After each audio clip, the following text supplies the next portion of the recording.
You're listening to Discography Discussion, episode 203, Skillet. Hosted by Dan Terry. Trust me, guys, it'll be fine. And Joseph Wren. Yeah! Now it got weird. Presented by discussmetal.com. And if you feel like a monster and your heart is soaked in gasoline, then you are ready for this episode of Discography Discussion. I am Joe. That is Dan. We're going old school. Well, Joe, I finally did the thing that I said I was never going to do. We are talking about Skillet on Discography Discussion.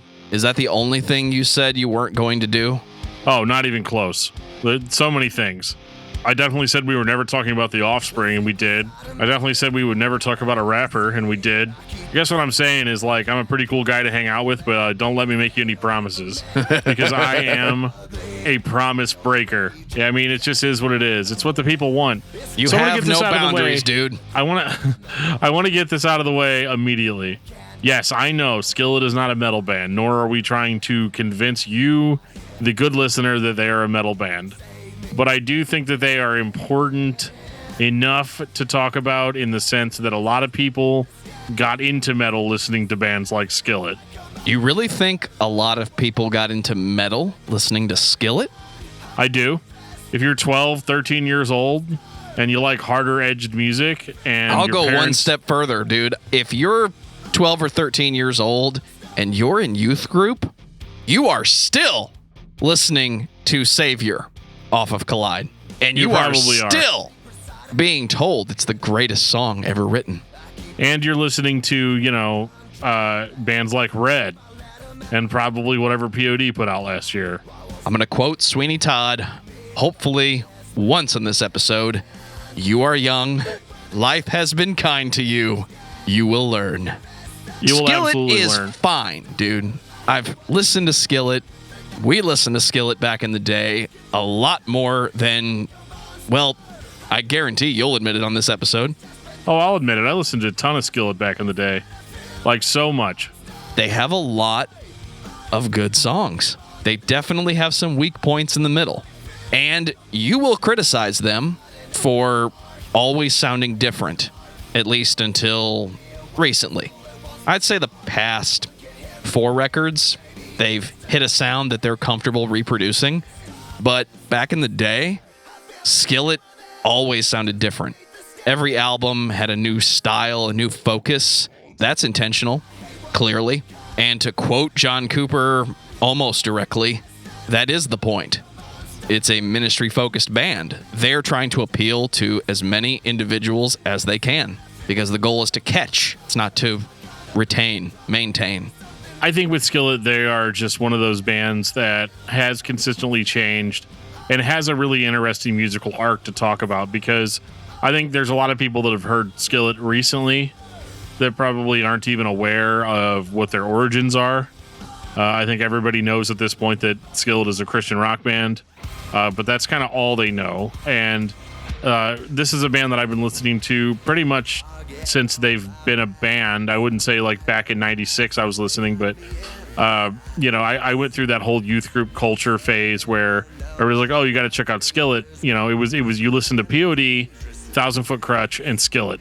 Those were the bands that you listened to, unless you were like really, really edgy, and then you listen to like Project 86 and Blindside. Don't forget Scattered Few. And then if you were me, you listened to Zayo.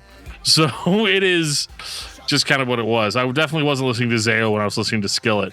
But I think that this band has a very interesting musical arc that we will dive right into. Absolutely kind of a legacy band that has been around much longer than I think anybody gives them credit for. Well, before Dan dives right in and makes himself a vapor, I'm going to take this time to say thank you to everyone for listening to the podcast. Thank you for listening and for subscribing.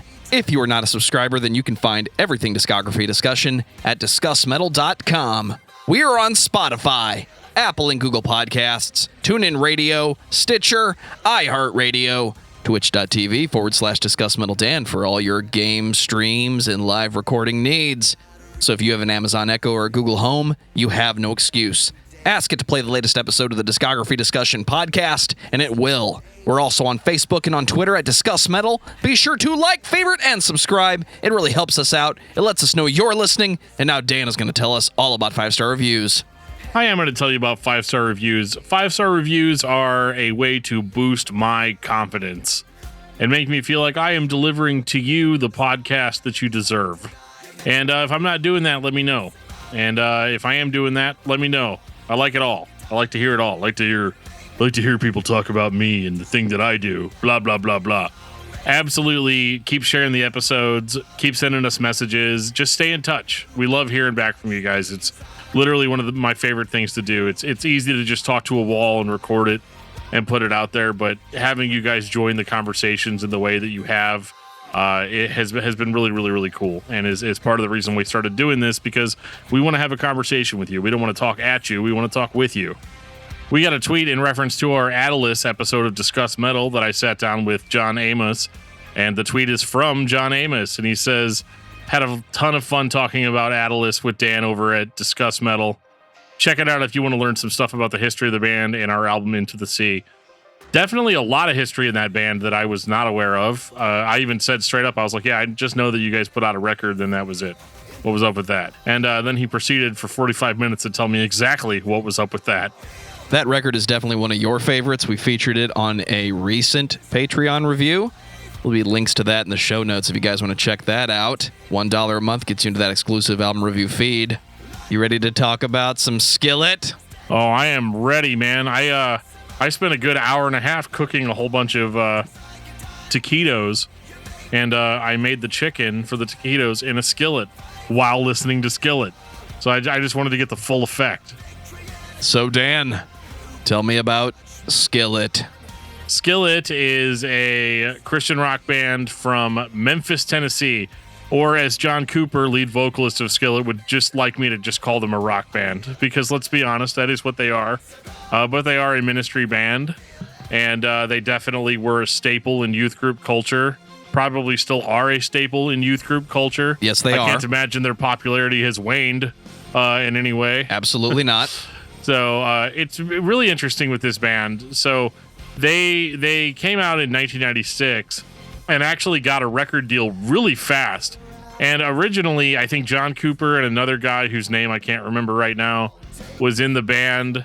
And they were in a different rock band, and they decided to start a new rock band with a bunch of guys that were all from different bands, different projects.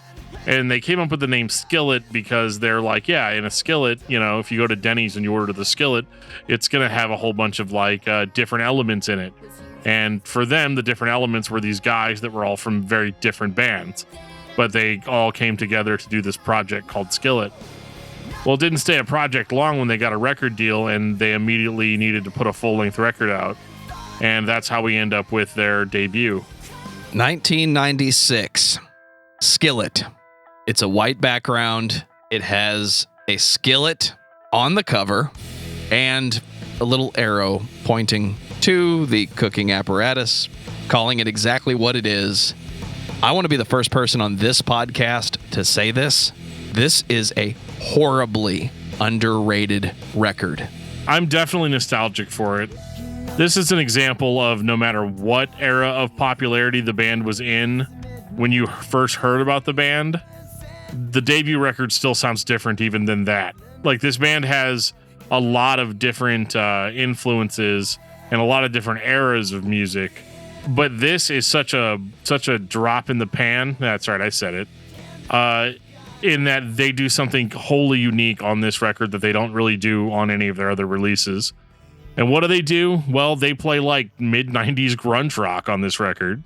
Or they probably just called it rock in the 90s. I'm not sure if anybody was still saying grunge by 1996. I don't think anybody was saying grunge rock at 1996. That was a mid-genre popularity word or combination of words. Yeah, this is not like the Seattle wave of bands or anything, but these guys definitely play music kind of more in the style of like a Nirvana, you know, or a Soundgarden. Soul Asylum. Soul Asylum. Yeah, they've got like the bare bones, you know, drums, guitar, bass, and a vocalist that sounds like they just picked him up off the street somewhere and they're like, hey, yeah, he can kind of sing. Let's do it. John Cooper, that's not giving John Cooper enough credit. The dude is actually a powerhouse of a vocalist and bassist. I think that's something that's very underplayed in this discussion, is that John Cooper is an excellent rock bass player. One of the few guys that have gotten this popular that still plays his instrument live while singing. But this record is, I don't want to say it's amazing. I think Joe's right. I think it's amazingly underrated. I don't think it's the best record ever made, but I do think that I'm very nostalgic for it because, there was a time where I was only allowed to listen to Christian music. So, this was as good, if you wanted to listen to Nirvana, it's like that meme where it's all like, hey mom, we want Nirvana. They're like, we have Nirvana at home. And then it's like the Nirvana at home and it's the Skillet. Right. So I listened to it. Right. I think that this record has some really cool songs on it that I'm going to highlight here. We've got I Can, which is the opening song. Still one of my favorite tracks by Skillet, to the point that I actually interviewed John Cooper on Brutally Speaking last year, or I guess 2 years ago now. I keep thinking last year was 2019. I gotta get up with the times. But when I talked to him, I straight up said, yeah, man, I've been listening to Skillet for quite a while. My first favorite Skillet song was a song called I Can. And he goes like, whoa, man, that's like really going back, But it does have a lot of the staples of Skillet in that they write incredibly catchy songs. They write songs that are very memorable. The guitar has a decent crunch to it, at least for 96 in Christian rock.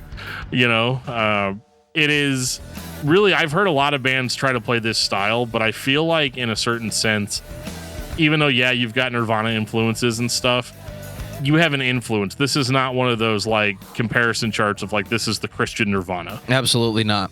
They were original enough to where these songs had their own flair to them and really had kind of a knack for John Cooper's songwriting. These guys could craft them some good, catchy rock songs. And this was kind of their bread and butter for a while because they basically instantly got signed and started tearing it up in the local church circuit. I would say probably some of their first shows were church shows. And they put it on. They put it on a great live show. They were very personable. And but they were heavily ministry oriented. And I think the only thing that I would say is weird about this album is kind of the lyrics, because like, yes, this is Christian rock, but it's Christian rock taken to an extent that you don't really hear all that often anymore, where this is almost a Sleeping Giant level of ministry based lyrics that are almost creepy if taken out of context. He has a song called My Beautiful Robe where he famously sings in the chorus, I cut down a tree and I nailed myself to the wood. Like it's really intense. And they just, I don't know, man. Like they just have such weird song titles like Promise Blender, where he's like, I am a promise maker, I am a promise breaker, I'm a promise blender. So that was in case you guys couldn't tell what thing we were doing up at the top of the episode, about breaking promises. But like, I do think that yeah, I'm super nostalgic for this record. I think it's wholly unique out of their whole discography. But I guess the reason everybody's here is, do I think it's good? I definitely think this record is good. There are a list of bands I could throw in the bag, shake it up, and those would be your influences if you were writing new songs in 1996. There was a time where people were unfairly, or fairly in some cases, compared to any band that came out of Seattle in the early 90s, late 80s. Cosmetically, this record sounds like a very solid 1996 rock release. It has that dry, simple production. It doesn't have a lot of reverb going on, but it also doesn't sound like a cassette tape piece of shit. It doesn't sound like something that was recorded bad on purpose. You have clever songwriting. You have good riffs, not riffs in the chunk beef way, but rock riffs that you're going to play along with if you're 15 and you're learning guitar for the first time. So much wah pedal. Absolutely. So much wah pedal. Yeah, I think overall, I think it's good too. I think it's good as a debut. I realize that there are people out there that, you know, are like, I don't know, man, the lyrics are a little heavy-handed, a little too much Jesus. But, I mean, at this point, you probably aren't listening to Skillet at all. I mean, this is just what they are about. And this is an important theme that we're going to revisit later, that this band isn't trying to be anything that they're not, in the sense that, like, they are a lot of things, but they don't have a shtick. I don't think that the Jesus stuff is a shtick. I think it is 100% what these guys were passionate about and what they were into, what their driving force was. Not all that different than some of the stuff we said about the original Zayo, you know, the original Eric Reeder Zayo. This was their thing, and they were genuine about it. And this record is the result of that. We genuinely wanted to write an album of rock songs about Jesus, instead of, I think, what the trope is, where a company says or a church says, okay, you have to do this right now. Right. How do we get, they're not like, how do we get kids into Jesus? Oh, well, we have to create this rock band because kids like rock bands, right? I think in Skillet, this was a case of, hey, we're a rock band. We love being a rock band, and also we are also really, really into Jesus, you know? So, like, and I think that's an important distinction to make, that this is just something that they wanted to do. This was not something that they were coerced into doing in order to get, you know, to save the youth of America through rock music.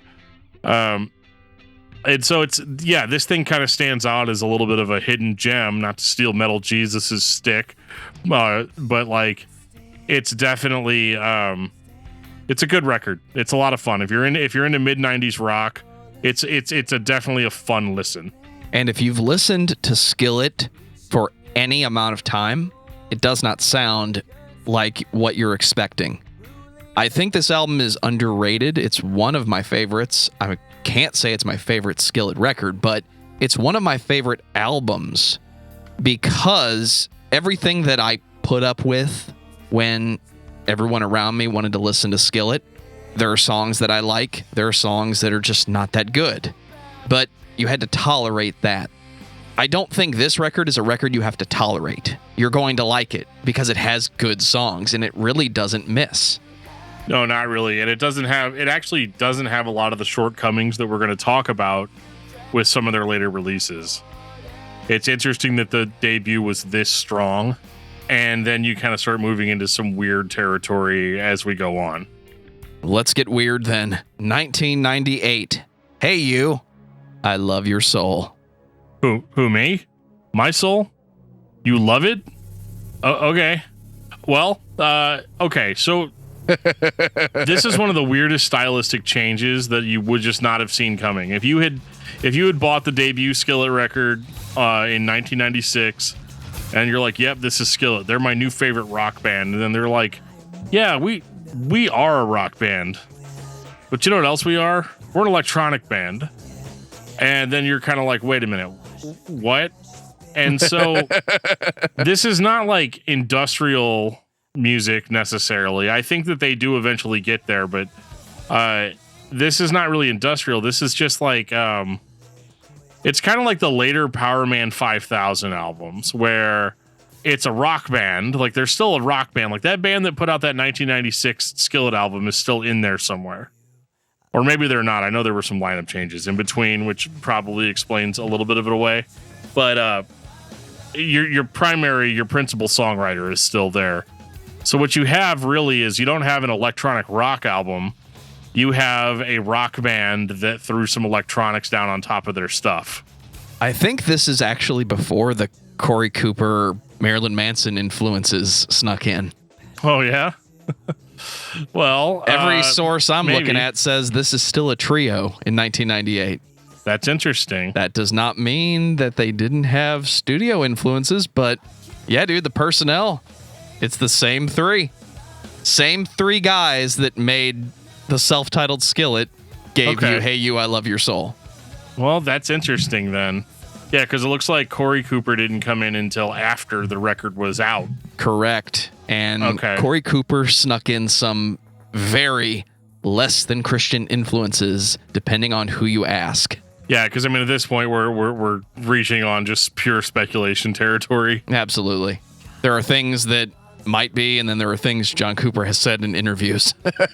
I think it's interesting because I feel like the chorus game is still very much on point, but they definitely go into more of an alternative rock direction here with electronics peppered in. And I think for 1998, and to be honest, I'm not 100% sure what was going on in popular music in 98 because, you know, Blood and Fire came out in 90. I'm just kidding. I wasn't listening to Blood and Fire in 98, but like, I will tell you that like this band felt like that the sound that they were playing on the previous record was antiquated, and this is in a certain sense attempt to modernize, to play something that's a little bit more pop. People are going to think that the electronics are cool, and this is a time too where bands like Orgy were starting to come up, and you know, another band that I described as having electronic influences on top of a rock band. So I would say on this record, you're still mostly rock band, but you have all of these effects thrown onto John Cooper's voice. You've got kind of these more electronic soundscapes thrown in there, some of the more artificial sounding drums. And overall, it's just a very weird record.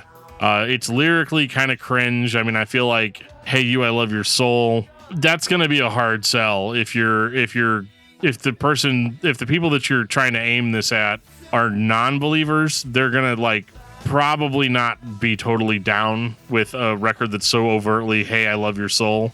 But I mean, at the same time too, some people might have thought this is a weird name for a record. I guess I'll check it out. Hey Dan, look what I found in the $5 bin. You put that crap back right now.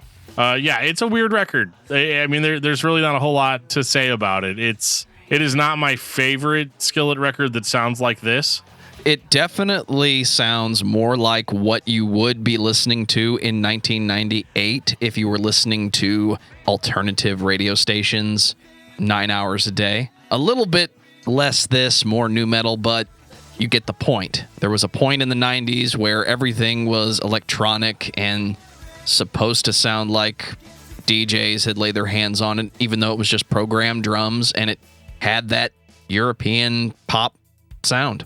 That's all it was. It was great. We loved it. We still listen to those songs and get nostalgic about how great the 90s music was, even though it wasn't that great, but there were standout players, if that makes any sense. It's not the best Skillet record. I don't like the songs on this one. I really am not nostalgic for any of them, and I have a hard time this early in the discography picking out one song to go back to for the record.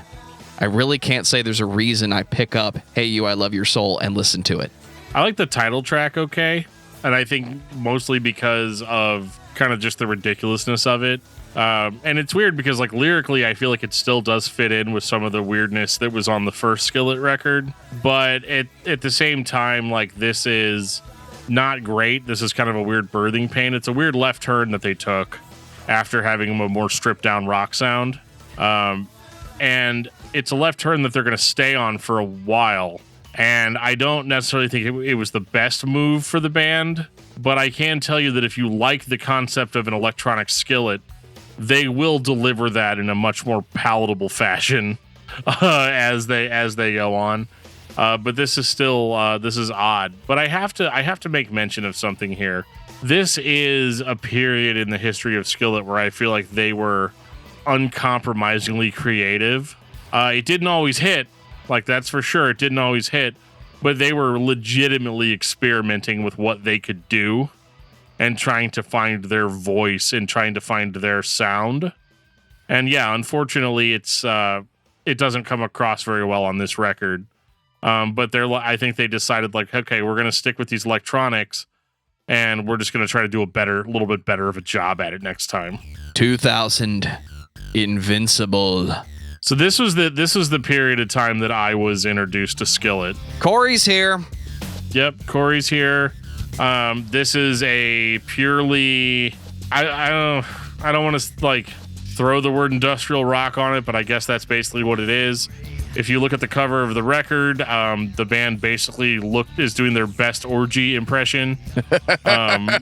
Like 100%, they look just like. Again, this is one of those. Hey, mom, I want to listen to Orgy. No, we have Orgy at home. Orgy the band, right? Not Orgy Caligula. Yes, to clarify, I'm talking about Orgy the band. But yeah, it's just again, it's that same meme where it's like, hey, mom, I want to listen to Orgy. Well, we have Orgy at home, and then Orgy at home is Invincible by Skillet. And again, this is such a sincere, like, experimentation for them because they've definitely gone more electronic here than rock band. I mean, the guitars are still there, but you would never listen to this and say rock band. You would think like, oh, this is them trying to be the Christian Orgy or, the Christian Gravity Kills or, something along those lines. For at least the first 10 years of their discography, the impression that I get is Skillet, being a ministry-focused band, decided it would be a good idea to write an album that sounded like whatever was popular on the radio that year. And their subsequent releases were always 1 to 2 years behind when you heard that on the radio for the first time. There's nothing wrong with that, but it doesn't sound like 2000 to me. It sounds like 1999, 1998. It sounds like they're picking up and following along with what is already on the page 100% intentionally. Yeah. And it's outrageously positive sounding. That's the thing that I've always noticed about Skillet. This, like the first record, this record, Hey Yo, I Love Your Soul, they're very, very upbeat and positive sounding, which I think is going to turn your fans of harder music off to a certain degree. It certainly did put me off. I remember a buddy of mine gave me this and Drawing Black Lines by Project 86.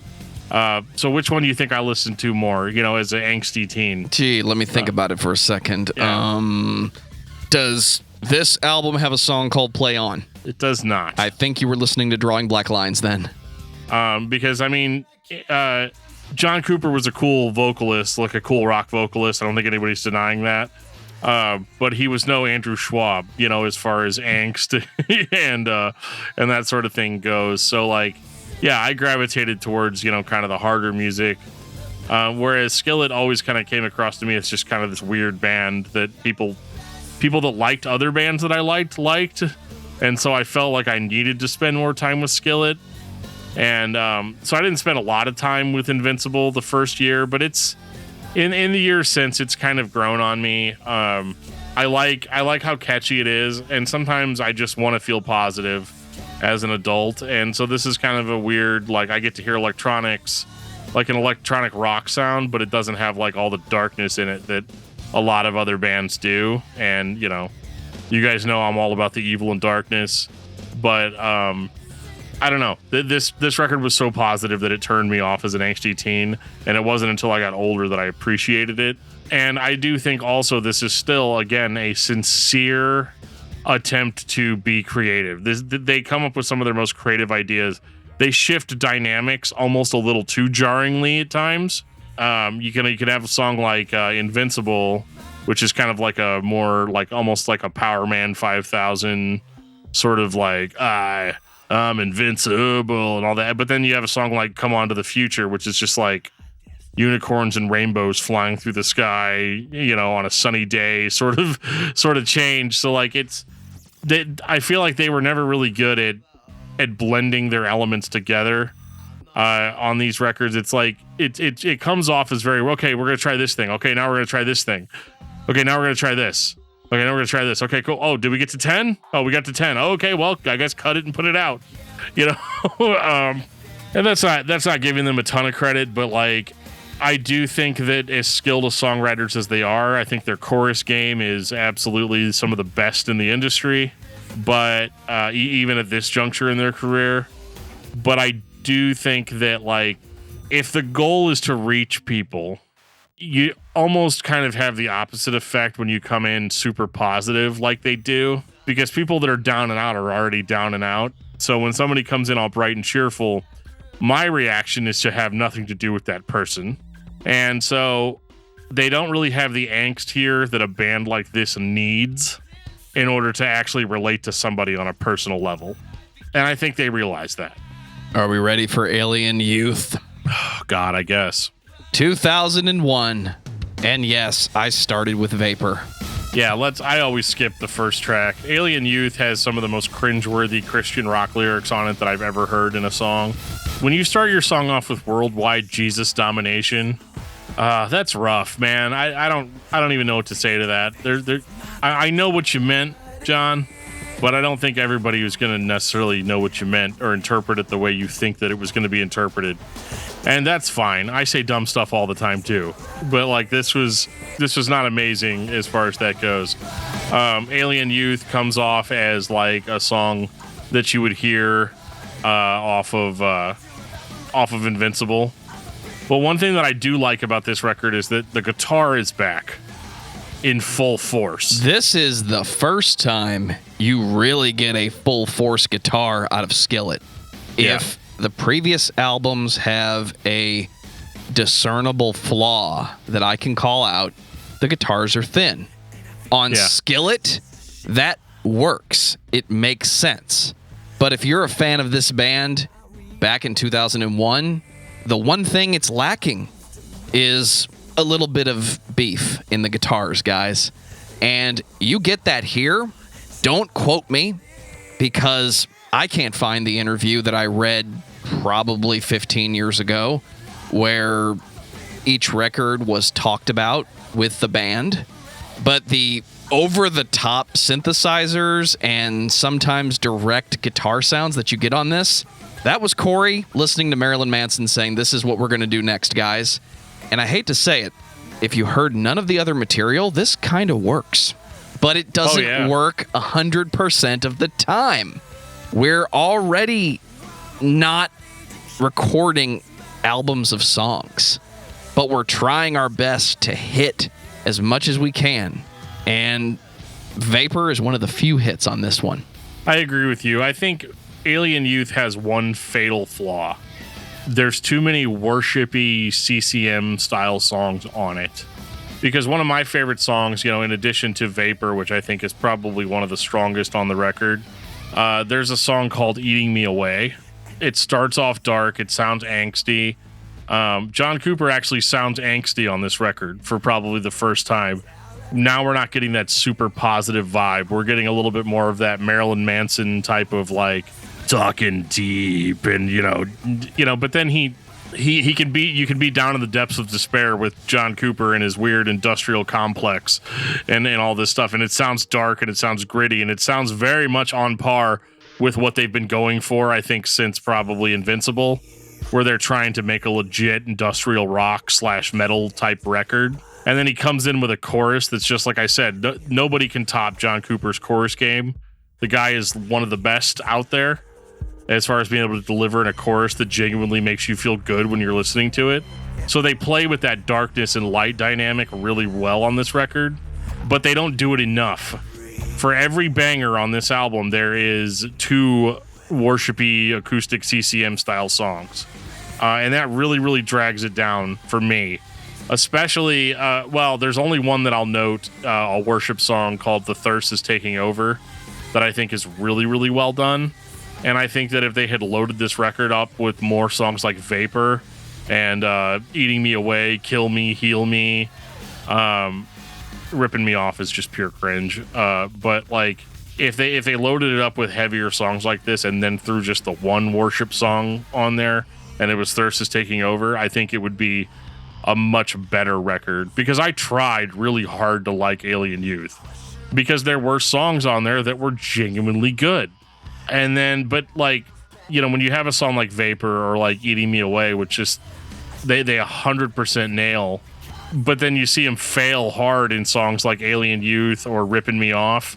And you're like, oh, we're this many albums in and they're still figuring it out. Like they're still trying to figure out how to make that sound work. And I have to make a special note that this is on the record. Live, when this band would play during this era of the band, you would come away from it thinking they were the loudest, most intense rock band that you'd ever seen in your life. These guys could destroy a stage. Are they still figuring it out, or are they doing the Christian rock thing where you can be heavy, but you can't be too heavy?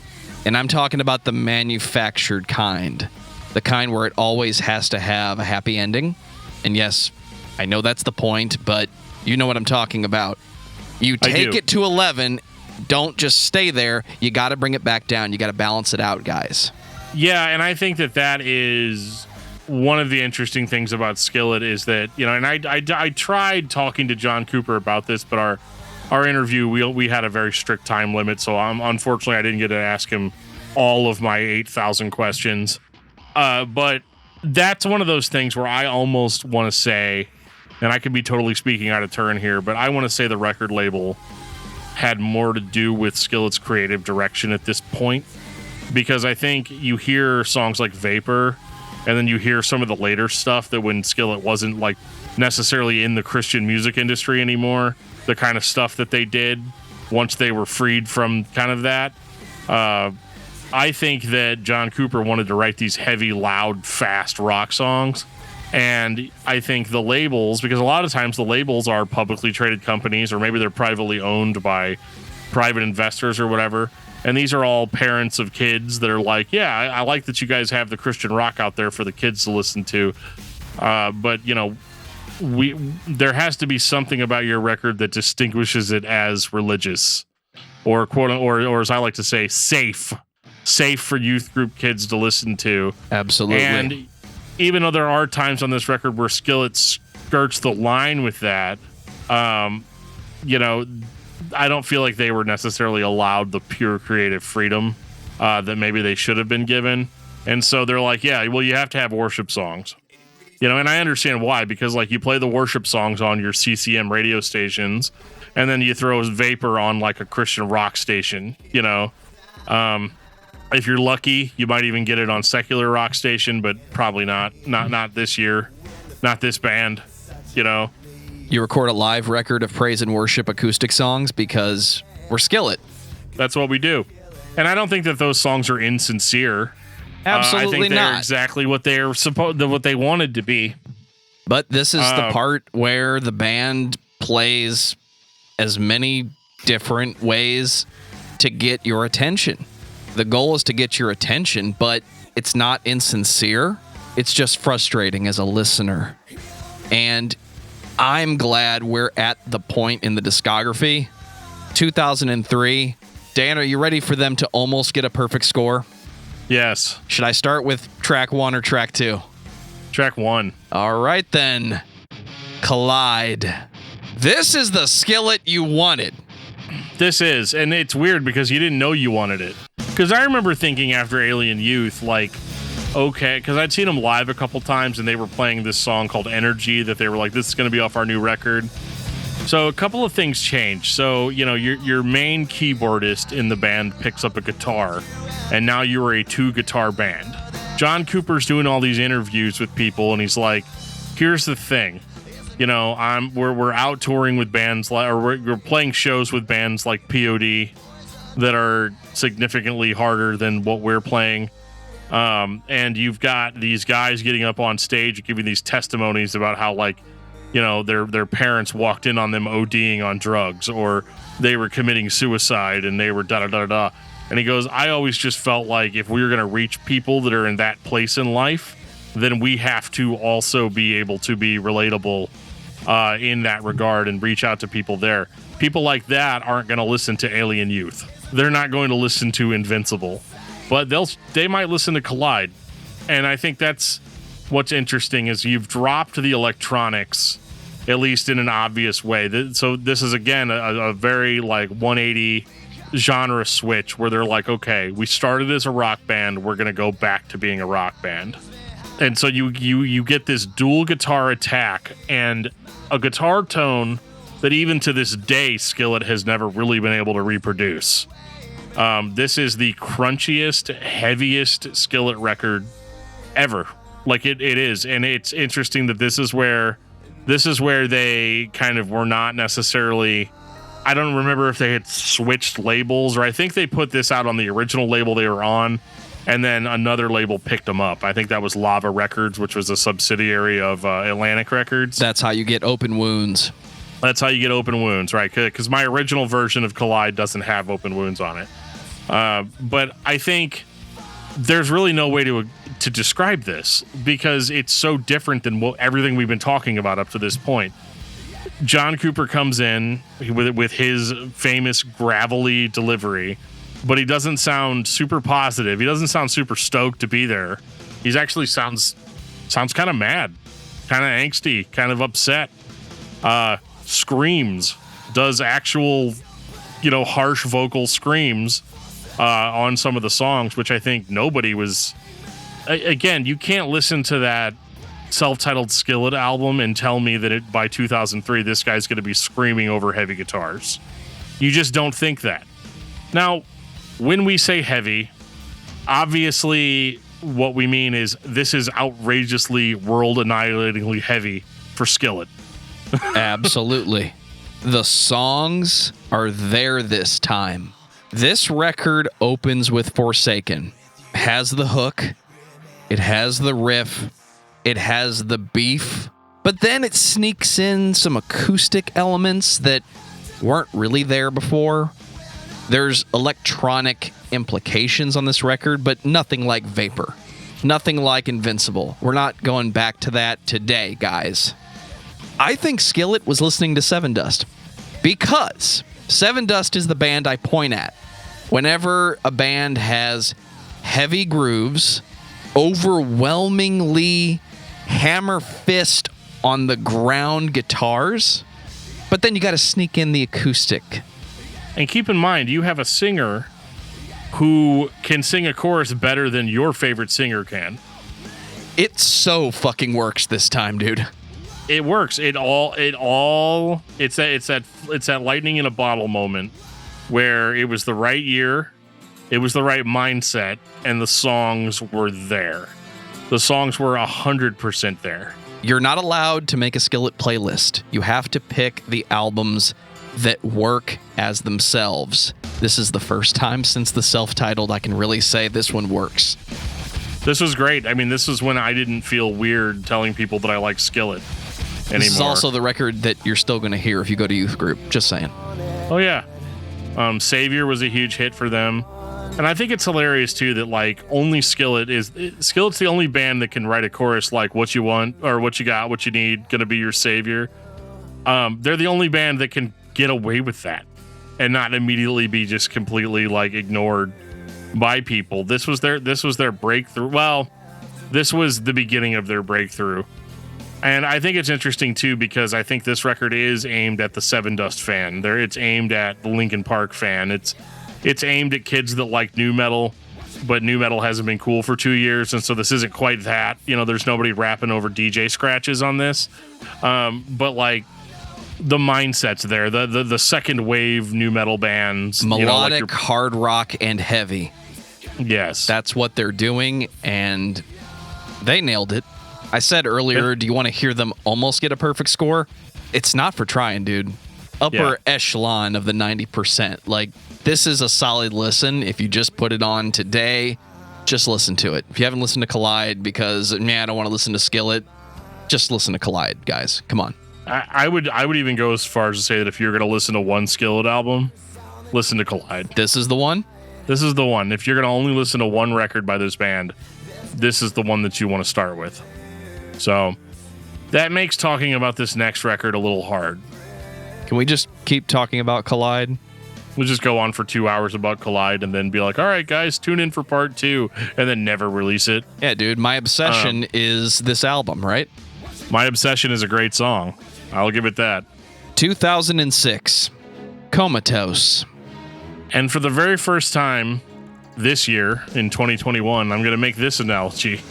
Comatose is like if Collide was a glass of water, and you took that glass of water and you poured it out all over the kitchen floor. The water that's on the kitchen floor is Comatose. Are all the same elements there? Absolutely. But you start noticing almost immediately that on Collide, the guitars are there. They're playing absolutely the same genre that they were playing on Collide. But the guitars are a little bit muted. That guitar tone that I was talking about earlier is a little bit less. It's not gone. Still heavier than, anything on it off of Invincible or anything like that. It's there, but they've doubled down really hard on the orchestration with the female backing vocals. And honestly, the very first song, Rebirthing, I was like, all right, they did it. This is it. The whole record's going to sound like this. It's not as beefy as it was before, but this is all right. And in typical Skillet fashion, they don't maintain it. They just don't maintain it. You go from Rebirthing, which is kind of a heavier song, and then they go right into The Last Night, which totally changes the dynamic. It's a slower kind of rocker or whatever, and it is what it is, Then you immediately go into the acoustic-driven Yours to Hold. And I'm like, okay, come on, guys. Like, you've killed the momentum. You didn't do that in Collide. This record should have been sequenced differently. I think Skillet was listening to Coheed and Cambria this year. Or 2 years prior. I'm not going to say anything to support that. It's melodic. It's rock. It goes heavy on the orchestration. You have the male-female vocal dynamic going on. I'm not saying it's a good point. I'm just saying what was popular. It's 2006, dude. It's a point that you made. And then, I thought we were over this after I heard Collide. I never thought that anything would be super cringy. And then you hear the song Better Than Drugs. Oh, God. I was hoping you wouldn't bring this up. Oh, well, we're doing the episode, so I'm bringing it up. Better Than Drugs is the most cringeworthy moment in modern Skillet. Just because, it's, again, the chorus delivery is immaculate. Because is John Cooper singing it? Yes. Then he is owning that chorus. But I don't know, man. You're better than drugs. Just the way he says it, like addicted for life. Fear you coming on so fast. Here, see you coming to get me high. It's cringeworthy in the sense that I'm like, have you ever done drugs? Now, I'm not advocating that doing drugs is good, but what I am advocating is like, I don't know how good of a comparison it is, and for some reason, it comes off as so pure cheese and something so much like something a Christian rock band would say in the early 2000s that I can't get past it. I feel like they really fumbled the ball on that song. We found the point that Dan considers unacceptable. Up to this point, you can make all the metaphors you want, but as soon as you cross that line into controlled, illegal substances, I have issues, sir. Yeah, I mean, it might be kind of douchey, and this is also a point as far as record sales and what my opinion is, where this is where they don't really line up, because this record was a massive success for Skillet. Yes, it was. And I understand why, because it's a little bit more mainstream. I would say Collide was probably the most aimed at a singular audience that they've ever done, in the sense that it was honed in on one specific audience. We want the kids that are wearing Deftones shirts to listen to our album. On Comatose, you see them flirting more with the idea of like, well, we'll do some heavier rock songs, but then we'll do some slower acoustic-y ones. We'll do a couple of pop songs, we'll do a couple of rock songs, and they're kind of back to maybe the original concept of a Skillet, which is combining multiple ingredients into one and seeing how it comes out.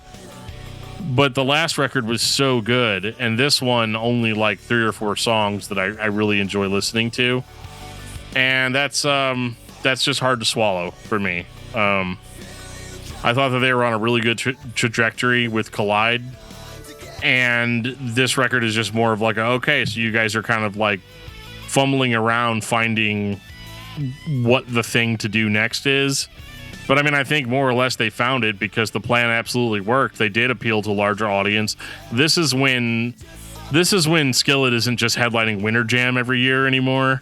This is when Skillet is actually going on tour with like other, like going on tour with like mainstream bands and actually being in the secular music industry, and really pulling no punches about what kind of band they are, what their ministry is, what their goal is. That's never changed. But the musical output is largely inconsistent in comparison to their most recent release. 2009, Awake. You gonna say it? This album has one really good song on it. This is butt rock. It is butt rock. They did it. They went full butt rock. Never go full butt rock. It's fine. I mean, it's hard for me as a metalhead to sit there and objectively listen to a record like this and just say like, yeah, I think it's really good, guys, because I don't. Like, it's like sandpaper, like listening to something like this. But I'm going to try to be as objective as possible. Monster is probably the biggest Skillet song. Like, beyond a shadow of a doubt, if they don't play this song live, people want their money back. You know?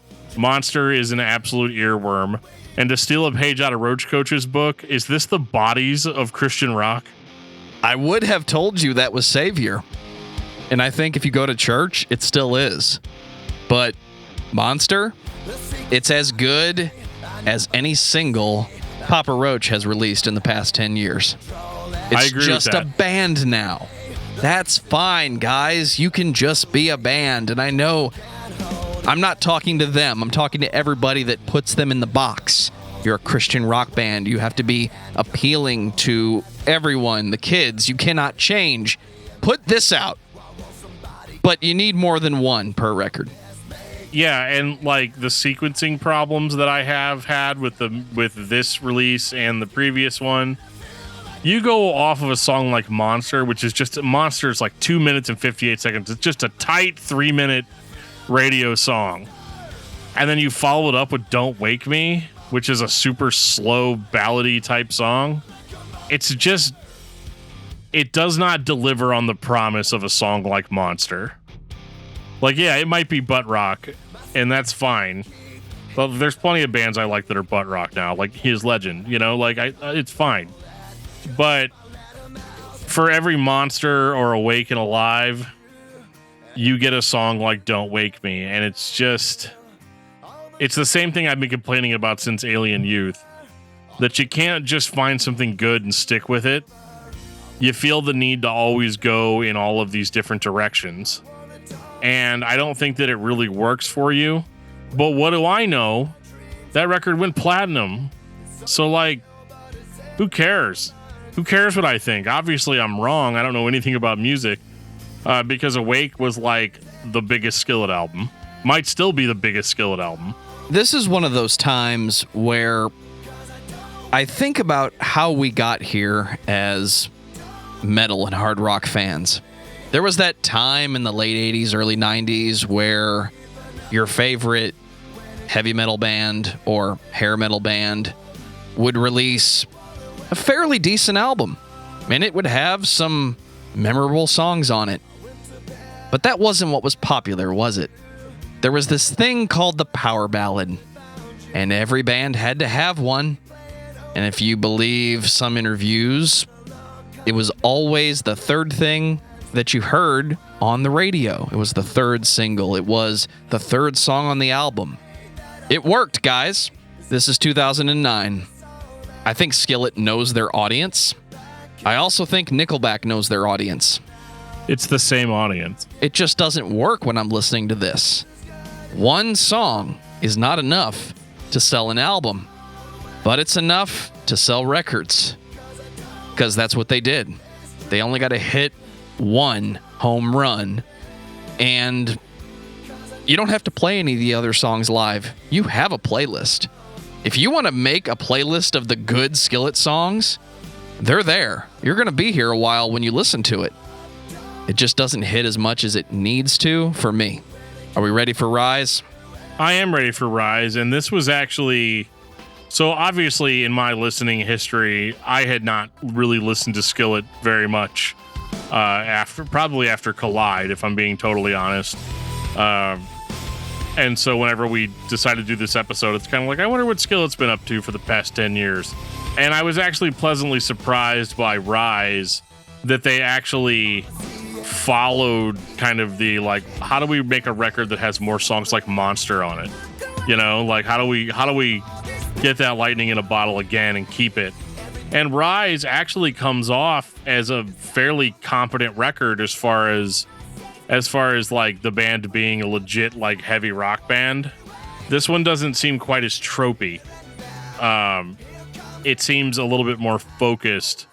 They're focusing on trying to hit that home run again. And I don't think that there are any songs on Rise that are as good as Monster, but I'm more willing to listen to songs like Not Gonna Die or Circus for a Psycho. They're a lot more palatable for me. It sounds like we're putting effort into every song instead of trying our best and hitting a home run. This one, we're putting time into the songs. We're not going too far with the electronics or failing to embrace what we are. The band is a 4-piece at this point. You have plenty of tools in the toolbox. Keyboards are covered, guitars are covered, and you have a built-in pairing to go point-counterpoint with male-female vocals. That works in 2013. That wasn't something you heard everywhere. And I appreciate that this sounds like there was more care put into the production of the record. Yeah, and I would imagine they probably wrote like 30 or 40 songs for this one and then really picked out which ones they thought would go the best cohesively together. I've heard John Cooper complain in interviews about how many songs they have to write for each record, and then, how hard it is to pick, which ones to actually include.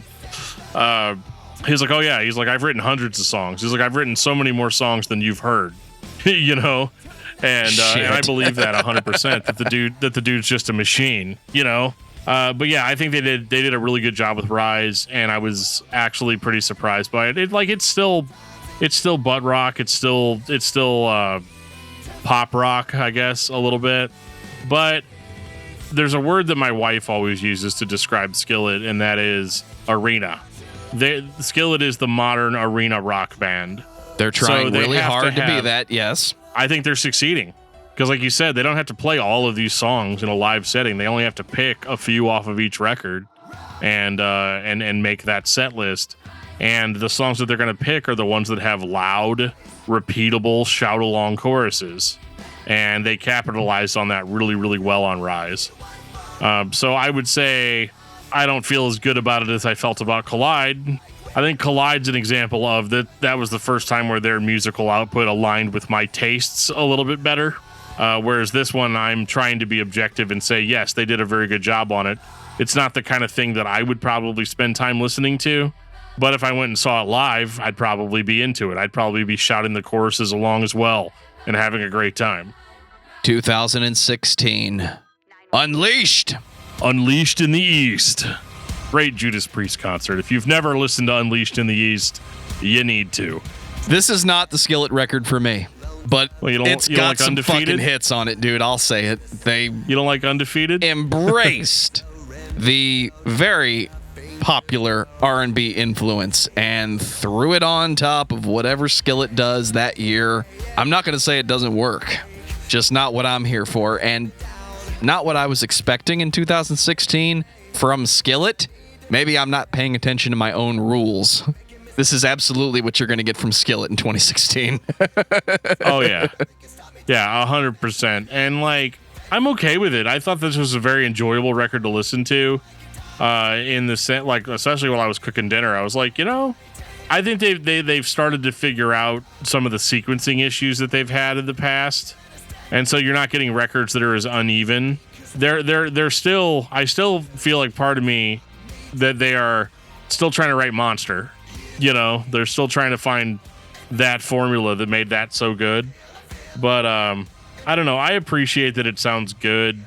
I think the issue that a lot of people have, because if I bring up Skillet in a Christian metal form, immediately everybody's like, they're not metal. They're not. It's like, yeah, okay, well, fair enough. But people call them the Nickelback of Christian rock and stuff like that. And I honestly think that their diversity alone makes them not that. I think that these guys, first of all, John Cooper versus Chad Kroeger in a sing-off. John Cooper's going to win every single time. It's like the world's most unfair fist fight. John Cooper is outrageously diverse as a vocalist. And I think that, even though what they're doing isn't heavy, I think I'm an idiot for expecting that. So if I'm going to get upset about that, then I'm going to get upset about that. But like, I think for what they are and what they're doing exactly what you said, Joe. They are following what they think is the popular thing that year. And it might seem disingenuous, but at this point, they do have their own established sound. It's just that the sound that they landed on is not really what I would have preferred to hear. But again, I doubt that was a major concern in their songwriting process. It definitely was not. I thought they had a sound in 2003. Apparently, they decided their sound was 2009. And no complaints. If you want to add modern R&B elements to your music in 2016, go for it, John. Skillet has been around long enough. They can do what they want. They've been doing whatever they want the whole time, but I think their fans expect this out of them, this slight modern change. But I'm with you. We have Monster, and that's what we're aiming for. Is it time for Victorious? Oh, it's time. 2019, Victorious. It's a great song by Panic at the Disco. It's got that R&B flair thing going on. He's dancing about being victorious. Wait, this isn't that? No, this is not that. This is. Oh, we're legendary on this one. This is Skillet. This is probably one. So I listened to this album back in 2019 because I had to listen to it before doing the interview with John, or else what we were going to talk about. This was the record that he was promoting at the time, and so I listened to it, and it was shocking to me because, like I said, probably the last thing that I'd really heard by Skillet up to that point was like Comatose, and I was surprised at just how different they sounded than what I was expecting. And I think listening to it now for this show, I'm not as surprised. I mean, just go listen to This Is the Kingdom. They're an arena rock type of band. I mean, they're a pop band at this point, and I think they're still absolutely killing it, but I absolutely do miss the heavy guitars and the more raw. I don't know if this band's ever been raw except for maybe on the first record. But like, I don't know what to say about it. Like, I don't hate it. I think it's very representative of what Unleashed was.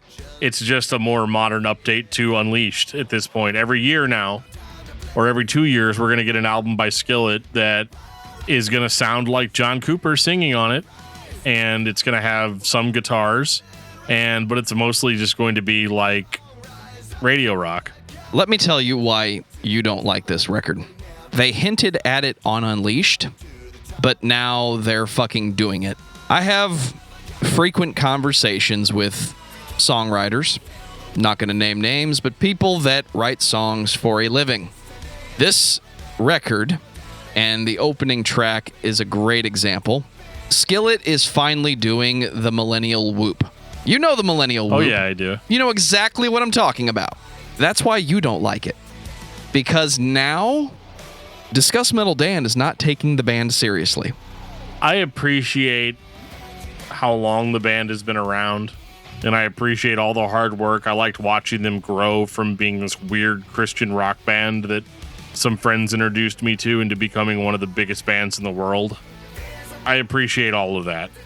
But I just can't bring myself to appreciate whoa. Like I can't.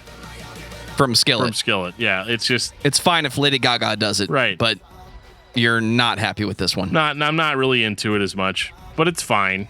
Whatever they want to do is fine up to this point. I'm not really a fan anymore, and that's all I really have to say about it. It's a far cry from where they started, but this is not like an In Flames meltdown where I'm like, how did you go from this to this and this and this? I know exactly how they went from this to this. I know exactly how they went from the 1996 self-titled record all the way up to Invincible Alien Youth. I understand how they went from Alien Youth into Collide.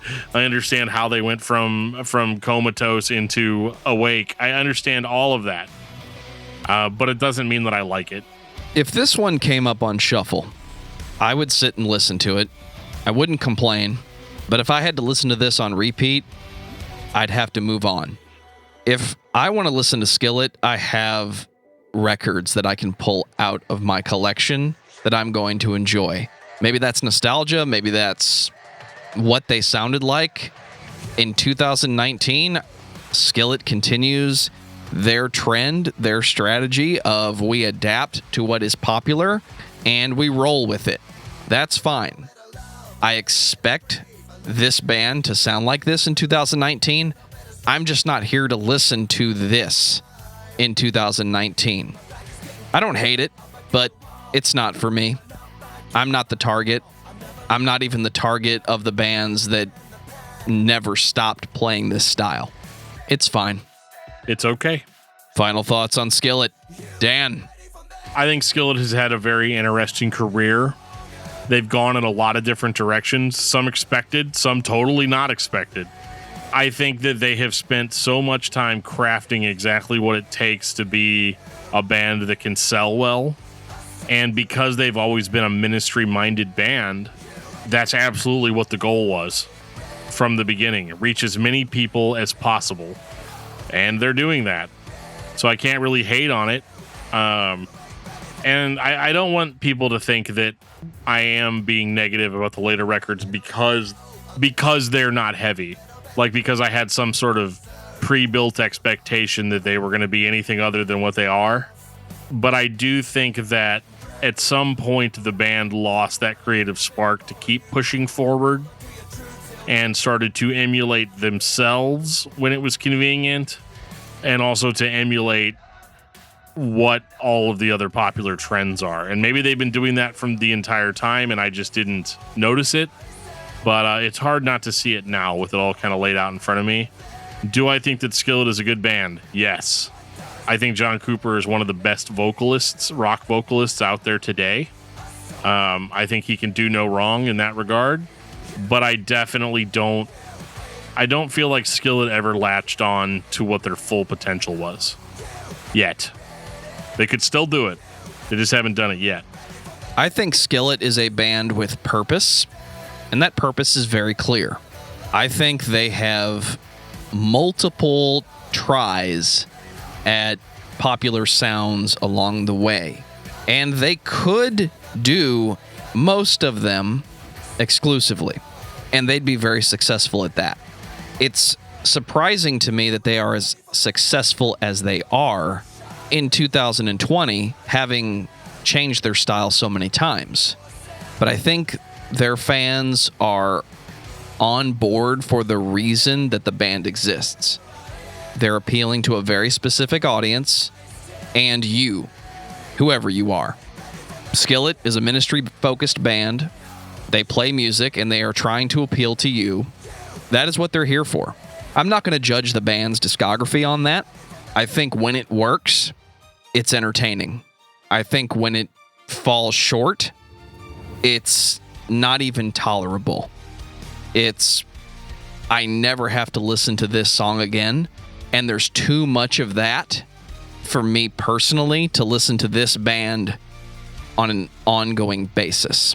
I think anyone that hasn't listened to the self-titled album needs to go back and give that one a serious listen, because with the exception of Collide, it's the only album that 100% stands on its own, and Collide comes very close. Can I tell everyone to go listen to Skillet? I unfortunately cannot, but give them a chance. They might be for you. Dan, what's your album of the week? I don't think this should come as a shock to anybody, but it is once again The Well-Intentioned Virus by Zayo. It's 2021, guys. We're going to get a new Zayo album this year. It's done. I know it's done, and I can't wait to hear it. For me, I went through the collection and made a list of records I own I have not listened to in the past year. And I've made it a goal for 2021 to re-listen to those records. I bought them for a reason. This week, it was $3 bill, y'all. Nice. My favorite era of Limp Bizkit. The one that sounds just angry all the time, and yet I'm having so much fun. Take us out, DFT. If you were listening to this podcast and you would like to reach out to us to tell us a band to talk about, a band that you want us to interview on Discuss Metal, send us an email, danandjoeshow@gmail.com. You can reach out to us on Facebook at facebook.com/discography discussion. You can tweet at us at Discuss Metal. You can join our Discord server. There's a link in the show notes that'll take you right to our Discord server where you can ask us questions directly. If you want to represent discography discussion out on the street, we have a Teespring store set up with all kinds of sweet merch with our logo blathered all over it. There'll be a link in the show notes for that as well. But definitely do not ever feel nervous about reaching out to us. We love talking to you guys and hearing what you want us to do on the show. And on that note, this has been episode 203 of Discography Discussion. Thank you for listening. You can like us on Facebook and follow us on Twitter at Discuss Metal. Subscribe to our podcast everywhere you listen to podcasts, including Google Play, Apple Podcasts, and Stitcher. Visit discussmetal.com for all things discography discussion, and please send questions and comments to danandjoeshow@gmail.com. If you are not a patron, you can become one at patreon.com/discussmetal. We have some sweet perks. Hey, Joe, can I have some money? $1 a month gets you into that exclusive album review feed. The only chance is not to waste your life. Have hope and have no fear. The truth walks by your side.